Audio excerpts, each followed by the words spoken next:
Mollywood പുതിയൊരു സ്റ്റെപ്പിലേക്ക് കാലെടുത്ത് വെച്ചിരിക്കുകയാണ്. ലോക ചാപ്റ്റർ 1 ചന്ദ്ര.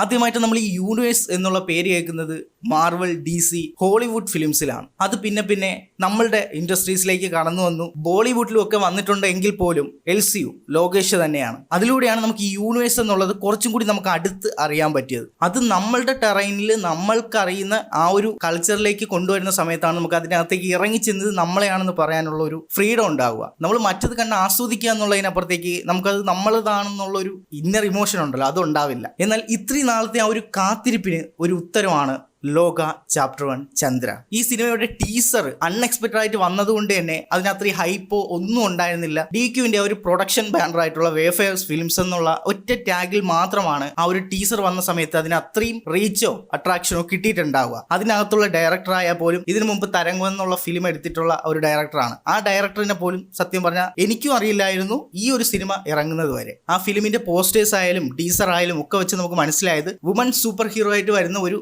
ഫിലിമാണ് എന്നുള്ളത് നമുക്ക് അറിയാമായിരുന്നു. അതുപോലത്തെ ഒരു ഫിലിം തന്നെയാണ് ഇത്. പക്ഷേ ഒരുപാട് സൂപ്പർ ഹീറോസ് നമ്മളെ മലയാളത്തിലും വന്നിട്ടുണ്ട്. മിന്നൽ മുരളി ആവാം, ഇനി ഒരുപാട് സൂപ്പർ ഹീറോസ് വരാനുണ്ട്. ഇവർക്കെല്ലാം ഒരു സൂപ്പർ ഹീറോ എന്നുള്ളത് മാത്രമായിട്ടാണ് ഫോക്കസ് ചെയ്തിരിക്കുന്നത്. ആ ഒരു ലോകമായാലും ബിൽഡ് ചെയ്തിരിക്കുന്ന ഒരു സർക്കിളിന്റെ അകത്താണ് അവർ അതിനെ ചെയ്തു വെച്ചിരിക്കുന്നത്. ലോകയിലേക്ക് വരുന്ന സമയത്ത് ഒരു ചെറിയൊരു സൂപ്പർ ഹീറോ ഫിലിം എന്ന് എക്സ്പെക്ട് ചെയ്ത് നല്ല ക്വാളിറ്റി ഉള്ള ഒരു വിഷ്വൽസും ക്വാളിറ്റി ഉള്ള ഒരു ഫിലിം ആയിരിക്കും എന്നുള്ളത് ആ ഒരു ടീസർ വെച്ച് തന്നെ ഞാനും പറഞ്ഞിട്ടുണ്ടായിരുന്നു. എല്ലാവരും അത് തന്നെയായിരുന്നു അഭിപ്രായം. അത്രയും വിഷ്വൽ ക്വാളിറ്റി ആ ഒരു ഇതിലുണ്ടായിരുന്നു. ടെക്നിക്കലി സിനിമ ഇറങ്ങിയപ്പോൾ അത് എന്തായാലും 100% ഉറപ്പാക്കി. അതുപോലെ തന്നെ ചന്ദ്ര എന്ന് പറയുന്ന ക്യാരക്ടർ മലയാളത്തിൽ നിന്നൊരു സൂപ്പർ വുമൺ ക്യാരക്ടറിനെ കൊണ്ടുവരുന്ന സമയത്ത് ഏത് ആക്ട്രസിനെ കാസ്റ്റ് ചെയ്യും എന്നുള്ള ഒരു കൺഫ്യൂഷൻ വരും. കല്യാണി പ്രിയദർശൻ എന്ന ആക്ട്രസിനെ ഈ ഒരു സൂപ്പർ വുമൺ ആയിട്ട് കാസ്റ്റ് ചെയ്തത് ആ ഒരു സമയത്തെ ഞാൻ പറഞ്ഞിട്ടുണ്ടായിരുന്നു പെർഫെക്റ്റ് കാസ്റ്റ് ആണെന്ന്. ഞാൻ ഒരു പോൾ വിട്ടിട്ടുണ്ടായിരുന്നു. കറക്റ്റ് ആ ഒരു ക്യാരക്ടറിനെ, ഒരു സൂപ്പർ വുമൺ എന്നുള്ള രീതിയിൽ നമ്മൾ ആ ഒരു ക്യാരക്ടറിനെ വിഷ്വലൈസ് ചെയ്യുന്ന സമയത്ത്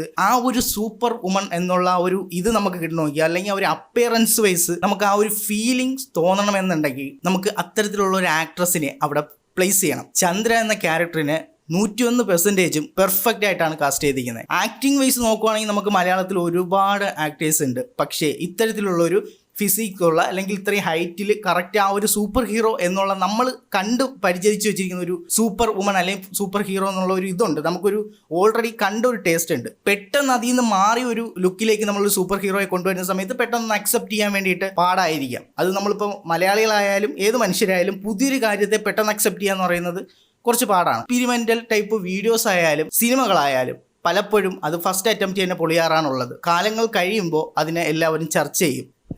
കുത്തിപ്പറയുന്ന പോലെ തോന്നുന്നു. സിനിമയിൽ ചന്ദ്ര എന്ന ക്യാരക്ടറിന് കല്യാണി അല്ലാതെ ഒരു കാസ്റ്റിനെ നമുക്ക് ആ സിനിമ കണ്ടതിന് ശേഷം ചിന്തിക്കാൻ പറ്റില്ല. അത്തരത്തിലാണ് എനിക്ക് ഫീൽ ചെയ്തത് പേഴ്സണലി. ഇനി പറയാൻ പോകുന്ന കാര്യങ്ങളിൽ സ്പോയിലേഴ്സ് ഉണ്ടാവും. അതിലെ ആക്ടേഴ്സിനെയും ക്യാമിയോസിനെ കുറിച്ചൊക്കെ കുറച്ച് കാര്യങ്ങൾ പറയാനുണ്ട്. ചാനൽ സബ്സ്ക്രൈബ് ചെയ്യാതെ കാണുന്നുണ്ടെങ്കിൽ ഇപ്പം തന്നെ സബ്സ്ക്രൈബ് ചെയ്യുക, ഒപ്പം ഹൈപ്പ് കൂടി ചെയ്തേക്കുക. ആദ്യം തന്നെ നമുക്ക് ഡയറക്ടറിൽ നിന്ന് തുടങ്ങാം. ഡൊമിനിക് അരുൺ മച്ചാനെ, ഒരിക്കലും എക്സ്പെക്ട് ചെയ്തില്ല ഇങ്ങനെ ഒരു സിനിമ സംഭവിക്കുമെന്നോ ഇങ്ങനെ ഒരു ഡയറക്ടർ ഉണ്ടാവുമെന്നോ. പല ഈസ്റ്റർ എഗ്സുകളും യൂസ് ചെയ്തുകൊണ്ട് ഒരു സിനിമ ഇറങ്ങി അത് റിലീസായി കഴിയുന്നതിന് ശേഷം ആ ഒരു സിനിമയെക്കുറിച്ചുള്ള എല്ലാ ചർച്ചകളും തീരുന്ന ടൈപ്പ് 99% ഡയറക്ടേഴ്സും എടുക്കാറ്. വളരെ റെയറായിട്ടുള്ള ഡയറക്ടേഴ്സാണ്. സിനിമ കഴിഞ്ഞിട്ടും ആ സിനിമ ഇറങ്ങി റിലീസായി എല്ലാവരും കണ്ട് കഴിഞ്ഞതിന് ശേഷവും ആ സിനിമയിൽ നിന്ന് പുതിയ കാര്യങ്ങൾ എടുക്കാനും പറ്റുന്ന സിനിമകൾ എടുക്കുന്ന ഫിലിം മേക്കേഴ്സ് അല്ലെങ്കിൽ ഡയറക്ടേഴ്സ് മലയാളത്തിൽ പൃഥ്വിരാജ് ഉണ്ട്, തമിഴ് ലോകേഷ് ഉണ്ട്. അതുകൊണ്ടാണ് കൂടുതൽ വീഡിയോസ് നമ്മൾ അങ്ങനത്തെ വീഡിയോസ് ചെയ്യുന്നത്, ലോകേഷിന്റെ LCU വീഡിയോസ് ചെയ്യുന്നത്. എമ്പുരാൻ എന്ന ഫിലിം, അത് അസ്രായേൽ എന്ന് പറയുന്ന ഫിലിം വരുന്ന സമയത്ത് അതിന്റെ ഉള്ളിലേക്ക് ഒരുപാട് ഈസ്റ്റർ എഗ്സുകൾ എമ്പുരാനിൽ കൊടുത്തിട്ടുണ്ട്. ഒരുപാട് ഈസ്റ്റർ എഗ്സുകളൊക്കെ ഹൈഡ് ചെയ്ത് സ്റ്റോറി ടെല്ലിംഗ് ചെയ്യുന്ന ഒരു ഡയറക്ടറാണ്. ആ ഒരു സിനിമ കാണുക, അത് കണ്ടു തീരുമ്പോൾ എൻജോയ്മെന്റ് കംപ്ലീറ്റ്ലി പോവുക എന്നുള്ള രീതിയിലാണ് നമ്മൾ ഇതുവരെയും സിനിമകൾ മലയാളത്തിൽ കൂടുതലും കണ്ടിട്ടുള്ളത്. സീക്വൽ എന്നല്ലെങ്കിൽ പ്രീക്വൽ ഇങ്ങനെ രീതിയിൽ നമ്മൾ എക്സ്പെക്ട് ചെയ്തിരിക്കാൻ വേണ്ടിയിട്ടാണ് ഒരു യൂണിവേഴ്സ് അല്ലെങ്കിൽ ഒരു പുതിയൊരു ലോകം മുമ്പിലേക്ക് തുറന്നു തരിക. മലയാളത്തിലേക്ക് അങ്ങനെ ഒരു പുതിയൊരു ലോകം തുറന്നു തന്ന ഒരു സിനിമയാണ് ലോക ചാപ്റ്റർ 1 ചന്ദ്ര. ഈ സിനിമയ്ക്കകത്ത് ഒരു വലിയ ലോകമുണ്ട്. ആ ലോകത്തിന് നമുക്ക് എക്സ്പ്ലെയിൻ ചെയ്യുക, അല്ലെങ്കിൽ അതിന് അകത്തുനിന്ന് എന്താണ് ഇവർ കൂടുതൽ ഉദ്ദേശിക്കുന്നതെന്നുള്ളത് മനസ്സിലാക്കി എടുക്കാൻ വേണ്ടിയിട്ട് ഒരു ലോകേഷ് സിനിമകളിൽ തരുന്നതിനേക്കാൾ കൂടുതൽ നമ്മളെ ഭാഷയിൽ പറഞ്ഞ ഈസ്റ്റർ എക്സ് ഇട്ട് വെച്ചുകൊണ്ടാണ് ലോക എന്ന സിനിമ ഇറക്കിയിരിക്കുന്നത്. നമുക്കത് OTT-ലായിട്ട് വന്നിട്ട് അതിൻ്റെ സ്ക്രീൻഷോട്ട് വൈസ് ആയിട്ട് ഓരോ ഫ്രെയിം വൈസ് നോക്കിയാൽ മാത്രമേ അതിൻ്റെ അകത്ത് ഓരോ കാര്യങ്ങൾ നമുക്ക് കണ്ടുപിടിക്കാൻ പറ്റുള്ളൂ. അതിനകത്തുള്ള ഓരോ ക്യാമിയോസ് ആയാലും ഓരോ പ്ലോട്ടിൽ ഓരോ ക്യാരക്ടറിനെ എത്രത്തോളം ടൈം എടുത്താണ് ഡെവലപ്പ് ചെയ്ത് വെച്ചിരിക്കുന്നതെന്നുള്ളത് ഈ ഒരു ഒറ്റ ചാപ്റ്റർ കാണുമ്പോൾ തന്നെ നമുക്ക് മനസ്സിലാവും. വേൾഡ് ബിൽഡിങ്ങിൻ്റെ ഫസ്റ്റ് പാർട്ട്, വേൾഡ് എങ്ങോട്ടേക്കാണ് പോകാൻ പോകുന്നതെന്നുള്ള ഒരു ക്ലൂ അല്ലെങ്കിൽ ഒരു ഇൻട്രൊഡക്ഷൻ മാത്രമാണ് ലോകയുടെ ഫസ്റ്റ് ചാപ്റ്റർ. ചന്ദ്ര, ഡൊമിനിക് അരുൺ, ഈ ഒരു ഡയറക്ടർ, റൈറ്റർ, പിന്നെ ശാന്തി എന്ന് പറഞ്ഞാൽ വേറൊരു വാലും കൂടെ ഉണ്ടായിരുന്നല്ലോ അതിൻ്റെ കൂടെ. അവരെന്താണോ വിഷ്വലി കണ്ടത് അതിനെ അതുപോലെ എഴുതി ഫലിപ്പിക്കാൻ, അല്ലെങ്കിൽ ഓഡിയൻസിനും അതുപോലെ കിട്ടുന്ന രീതിയിൽ ചെയ്ത് വെക്കാൻ എക്സ്പെരിമെൻ്റൽ ആയിട്ടുള്ള, റിസ്കി ആയിട്ടുള്ള ഒരു ഫീമെയിൽ ആക്ട്രസിനെ മെയിൻ ലീഡാക്കിക്കൊണ്ട് ഒരു ഫിലിം ചെയ്യാന്ന് പറയുക. മാർക്കറ്റിൽ അവർ സിനിമ ഇറക്കുന്നത് കൊണ്ട് ഒരു കാര്യം ബിസിനസ്സും കൂടി അപ്പുറത്തുണ്ടല്ലോ. അപ്പോൾ ബിസിനസ് വൈസും അവർക്കിതൊരു നഷ്ടം കൂടി ആവരുത്. നമ്മൾ മലയാള സിനിമ വെച്ച് നോക്കുന്ന സമയത്ത് എത്ര ലിമിറ്റഡ് ബഡ്ജറ്റിൽ നമുക്ക് ഏറ്റവും ബെസ്റ്റ് ക്വാളിറ്റി, ഏറ്റവും മാക്സിമം പ്രൊവൈഡ് ചെയ്യാൻ പറ്റുമോ അത് ഓൾറെഡി പ്രൂവ് ചെയ്തിട്ടുള്ള ഒരു ഇൻഡസ്ട്രിയാണ് മലയാളം. ഏകദേശം 30 കോടി ബഡ്ജറ്റിൽ വന്നൊരു സിനിമയാണ്. ഈ സിനിമയുടെ വിഷ്വൽ ക്വാളിറ്റി എന്ന് പറയുന്നത് നിമിഷ് രവി എന്ന് പറയുന്ന സിനിമാറ്റോഗ്രാഫർ. ഞാൻ ഇത്രയും പറഞ്ഞ ആ റിസ്കുകളുണ്ടല്ലോ, ആ റിസ്കുകളൊക്കെ ഹോൾഡ് ചെയ്യാൻ വേണ്ടിയിട്ട് അത്രയും കപ്പാസിറ്റി ഉള്ള ഒരു പ്രൊഡ്യൂസറും കൂടെ എൻ്റെ കൂടെ വേണം. അപ്പോഴും ഇതിൻ്റെ കാസ്റ്റ് ഇങ്ങനെ ആയിരുന്നില്ല. ഓൺലി കല്യാണി ആയിരിക്കും മെയിൻ ലീഡ്, ബാക്കിയൊക്കെ എന്ന് പറഞ്ഞാൽ വേറെ കൊച്ചു ആക്ടേഴ്സിനെയൊക്കെ ആയിരിക്കും ഒരു മനസ്സിൽ കണ്ടിരുന്നത്. എന്നാൽ ഇതിലേക്ക് DQ വരികയും പിന്നെ ഓരോ ആക്ടേഴ്സ് ആയാലും അതിനകത്ത് വരുന്ന ക്യാമിയോസ് ആയാലും അതിനകത്ത് മെയിൻ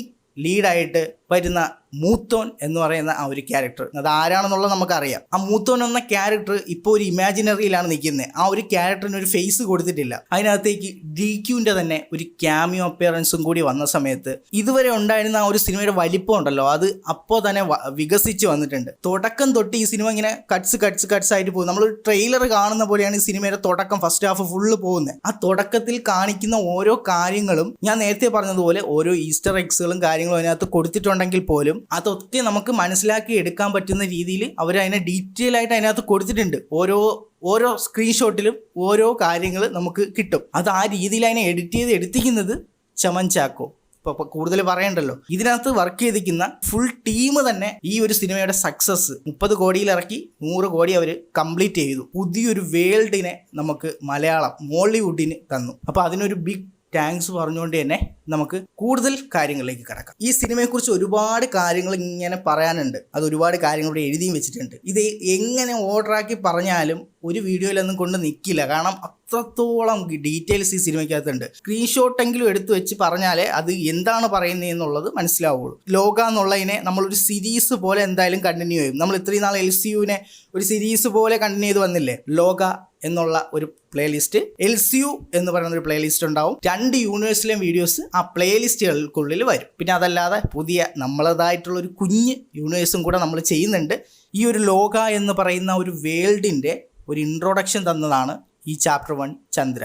റിപ്പീറ്റ്ലി കണ്ടുകൊണ്ടിരിക്കുന്ന സമയത്ത് ഈ സിനിമയിൽ നിന്ന് ഓരോ പുതിയ ക്യാരക്ടേഴ്സിനെ നമ്മളെ മനസ്സിലേക്ക് തന്നുകൊണ്ടേയിരിക്കും. ലോകേഷിൻ്റെ LCUവിലേക്ക് വരുന്ന സമയത്ത് ലിമിറ്റഡ് ആണ് എന്ന് പറഞ്ഞാൽ നമ്മളൊരു സർക്കിൾ വരച്ചിട്ട് അതിൻ്റെ ഉള്ളിൽ കണക്ട് ചെയ്ത് ചെയ്യുന്ന ഒരു ഇതാണ് ചെയ്തിരിക്കുന്നത്. അതിനകത്തേക്ക് ഒരു പുതിയ ക്യാരക്ടറെ കൊണ്ടുവരണമെങ്കിൽ പോലും പുതിയൊരു ബാക്ക് സ്റ്റോറി വേണം, പുതിയൊരു കാസ്റ്റിനെ ഈ ഒരു ക്യാരക്ടറുമായിട്ട് കണക്ട് ചെയ്യണം, ആ ക്യാരക്ടറിൻ്റെ അനിയനാക്കണം, അല്ലെങ്കിൽ ഇങ്ങനെ ആക്കണം, അല്ലെങ്കിൽ ഈ ഒരു പ്ലോട്ടിൽ എന്തെങ്കിലും ഒരു കണക്ഷൻ അവിടെ കൊടുക്കണം. അങ്ങനെ ഒരുപാട് ചടങ്ങുകളുണ്ട് ലോകേഷിൻ്റെ LCUവിന്. പക്ഷേ ലോക എന്ന് പറയുന്നത് ലിമിറ്റ്ലെസ് ആണ്. നമുക്ക് എത്ര ക്യാരക്ടേഴ്സിനെ വേണോ, ഏത് ഇൻഡസ്ട്രിയിൽ നിന്ന് വേണോ, ഏത് കഥ പ്ലോട്ട് വേണോ ഇതിൻ്റെ ഉള്ളിലേക്ക് ഇഞ്ചെക്ട് ചെയ്യാൻ പറ്റും ഓരോ സൈഡിൽ നിന്ന്. അതെങ്ങനെയാണെന്നുള്ളതൊക്കെ ഞാൻ വരും വീഡിയോകളിൽ കൂടുതൽ ഡീറ്റെയിൽ ആയിട്ട് ഞാൻ പറഞ്ഞുതരാം. അതാണ് ഈ ഒരു സിനിമയുടെ ഏറ്റവും വലിയൊരു പ്ലസ് പോയിന്റ് എന്ന് പറയുന്നത്. ഈ ഒരു ക്യാരക്ടറിനെ ഇങ്ങനെ കാണിക്കാൻ പറ്റൂ എന്നുള്ളൊരു ലിമിറ്റ് ഒരു ക്യാരക്ടേഴ്സിനും ലോക എന്ന യൂണിവേഴ്സിലില്ല. ടോവിനോയുടെ ചാത്തൻ ആ ക്യാരക്ടറാണ് ഇനി നെക്സ്റ്റ് വരാൻ പോണ ആ ഒരു ഇതിൽ. ടോവിനോ ഉൾപ്പെടെ 390 ചാത്തന്മാരുടെ ഒരു സ്റ്റോറിയാണ് നെക്സ്റ്റ് ചാപ്റ്റർ 2 വരാൻ പോകുന്നതെന്നുള്ള രീതിയിലാണ് ഈ സിനിമ എൻഡ് ചെയ്തിരിക്കുന്നത്. പക്ഷേ ഓരോ പുതിയ സിനിമ വരുമ്പോഴും ആ ഒരു ക്യാരക്ടറിനെ സർക്കിൾ ചെയ്തിട്ട് ആ ക്യാരക്ടറുമായിട്ട് കണക്ട് ചെയ്ത് നിൽക്കുന്ന ഓപ്പോസിറ്റ് ഓരോ ക്യാരക്ടേഴ്സ്, ഓരോന്നിലും പുതിയ മെയിൻ ക്യാരക്ടേഴ്സുകൾ ആഡ് ചെയ്യാൻ പറ്റും. ഒരു ക്യാരക്ടറിന് ഒരു വില്ലൻ എന്നുള്ള രീതിയിലല്ല ഇതിനകത്ത് വരുന്നത്. ഈ ഒരു സിനിമയുടെ ലോകം നമ്മൾ എടുക്കുവാണെങ്കിൽ വരുന്നത് ഹീറോയുടെ ഒരു ടീമും വില്ലൻ്റെ ഒരു ടീമുമായിട്ടുള്ള വാറാണ് നമ്മൾ കാണാൻ പോകുന്നത്. ഈ ഓരോ ടീമിലും എത്ര അംഗങ്ങളുണ്ട് എന്നുള്ളത് ലിമിറ്റ്ലെസ് ആയിട്ട് കിടക്കുകയാണ്. അവിടേക്ക് അവർക്ക് വില്ലൻ്റെ സൈഡിലോട്ടും എത്രയോ ആൾക്കാരെ എടുക്കാം, ഹീറോയുടെ സൈഡിലേക്കും അവർക്ക് എത്രയോ ആൾക്കാരെ കൊണ്ടുവരാം. അത് നമ്മളെ ഇൻഡസ്ട്രിയിലുള്ള ആക്ടേഴ്സ് ആവാം, പുറത്തുള്ള ആക്ട്രേഴ്സ് ആവാം. ഈ രണ്ട് ടീമിലേക്ക് അവർക്ക് ആഡ് ചെയ്തുകൊണ്ടിരിക്കാം. നമ്മളെ ചാപ്റ്റർ 1 സാൻഡിയുടെ ക്യാരക്ടർ, നമ്മുടെ ചന്ദ്ര നീലി, ആ ഒരു ക്യാരക്ടറിന് ഓപ്പോസിറ്റ് ആയിട്ട് ഒരു വില്ലൻ, ആ ഒരു ക്യാരക്ടറിനെ അവിടെ എൻഡ് ചെയ്തു എന്നുള്ള രീതിയിലല്ല കാണിക്കുന്നത്. അതിനെ അവർ ഇത് ചെയ്ത് വെച്ചിരിക്കുകയാണ്, അതായത് ഷോക്കേസ് ചെയ്ത് വെച്ചിരിക്കുകയാണ്. എപ്പോൾ വേണമെങ്കിലും ആ ക്യാരക്ടർ അവൈലബിൾ ആവുന്ന സമയത്ത് ആ ആക്ടറിനെ നമുക്ക് അതിനകത്ത് നിന്ന് പുറത്തെടുക്കാം. അതായത് ഒരുപാട് ഓപ്ഷൻസ് ഉണ്ട്. ഇത് തുറക്കുക, അതിനകത്ത് നിന്ന് പുതിയൊരു എന്തെങ്കിലും ബ്ലഡോ എന്തെങ്കിലും കൊടുക്കുക, ഇത്തരത്തിൽ. അത് ഞാൻ ഇപ്പോൾ ഒരു ചെറിയൊരു എക്സാമ്പിളിൽ പറഞ്ഞതാണ്. ഇതുപോലെ ഓരോ കാര്യങ്ങൾക്കും മൾട്ടിപ്പിൾ ഡയമെൻഷൻ കൊടുത്തിട്ടുണ്ട്. അങ്ങനെ കൊടുത്തിരിക്കുന്നതുകൊണ്ട് തന്നെ ഇത് ഒരു സ്ഥലത്ത് ലിമിറ്റ് ചെയ്യത്തില്ല. അതാണ് LCU പോലെ ഒരു ചെറിയ ലോകമല്ല, എക്സ്പ്ലോർ ചെയ്യാനുള്ള, നമുക്ക് അർമാദിക്കാനുള്ള ഒരു ലോകം തന്നെ ഉണ്ട് എന്നുള്ളത് ഞാൻ പറഞ്ഞത്. ഏകദേശം 8 വർഷത്തോളം ടൈം ഇതിൻ്റെ പുറകിലുണ്ടായിരുന്നു. ഈ ഒരു റൈറ്റർ സ്ക്രിപ്റ്റ് റെഡിയാക്കുന്ന സമയത്ത് ആ ഒരു റൈറ്റർ 8 വർഷത്തോളം ഇതിനകത്ത് വർക്ക് ചെയ്തു എന്നുള്ളതല്ല, പക്ഷേ അത്രയും ടൈം ഈ റൈറ്ററിന് കിട്ടിയിട്ടുണ്ട്. ഒരുപാട് കാര്യങ്ങൾ അവർ പ്രിപ്പയർ ചെയ്തിട്ടാണ് ഇതിലേക്ക് വന്നിരിക്കുന്നത്. ഞാൻ കുറച്ച് കാര്യങ്ങൾ എടുത്തു പറഞ്ഞുതരാം. ഒന്ന്, ഈ ഈസ്റ്റർ എഗ്സുകളെ എല്ലാം അവരൊരു ബൈബിൾ പോലെ ഒരു ബുക്ക് ക്രിയേറ്റ് ചെയ്തിട്ടുണ്ട്. ഇവർ ഇതിൻ്റെ ഒരു ഐതിഹ്യം പോലെ, ഒരു മിത്ത് പോലെ എല്ലാം നോട്ട് ചെയ്തിട്ടുണ്ട്. അത് വെച്ചിട്ടാണ് അവർ ഇതിനകത്ത് എല്ലാ ഡീറ്റെയിൽസും കൊടുത്തിരിക്കുന്നത്.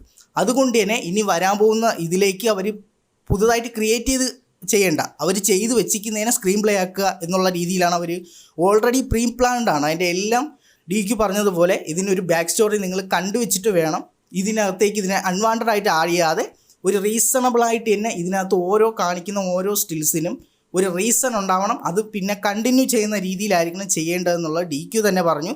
ആ രീതിയിലാണ് അവർ ചെയ്തിരിക്കുന്നത്. നമ്മളൊരു ബുക്ക് വായിക്കുമ്പോൾ തന്നെ ആ ബുക്കിനകത്തുള്ള ക്യാരക്ടേഴ്സും കഥയും ഒക്കെയാണ് നമ്മളിനി കാണാൻ പോകുന്ന ലോക എന്ന വേൾഡിൻ്റെ ഉള്ളിലേക്ക്. രണ്ടെന്ന് പറയുന്നത് ഇതിനകത്തുള്ള ബാക്ക്ഗ്രൗണ്ട് സ്കോർ. അവർ ഈ സിനിമയ്ക്ക് വേണ്ടി പുതിയൊരു ലാംഗ്വേജ് ക്രിയേറ്റ് ചെയ്തതാണ്. ഓൾമോസ്റ്റ് എല്ലാ സോങ്സിൻ്റെ ഉള്ളിലും ആ ഒരു മൊഴിക എന്ന് പറയുന്ന പുതിയ ലാംഗ്വേജിലുള്ള ട്രൈബൽ ആയിട്ടുള്ള ഒരു ലാംഗ്വേജിൻ്റെ അതിനകത്ത് പാടുന്ന ഓരോ വരികളായാലും എല്ലാം ആ ഒരു ലാംഗ്വേജിൽ വരുന്നതാണ്. ഫൈനസ്റ്റ് ആയിട്ടുള്ള ഒരു മ്യൂസിക് ഡയറക്ടറാണ് ജെയ്ക്സ് ബിജോയ്.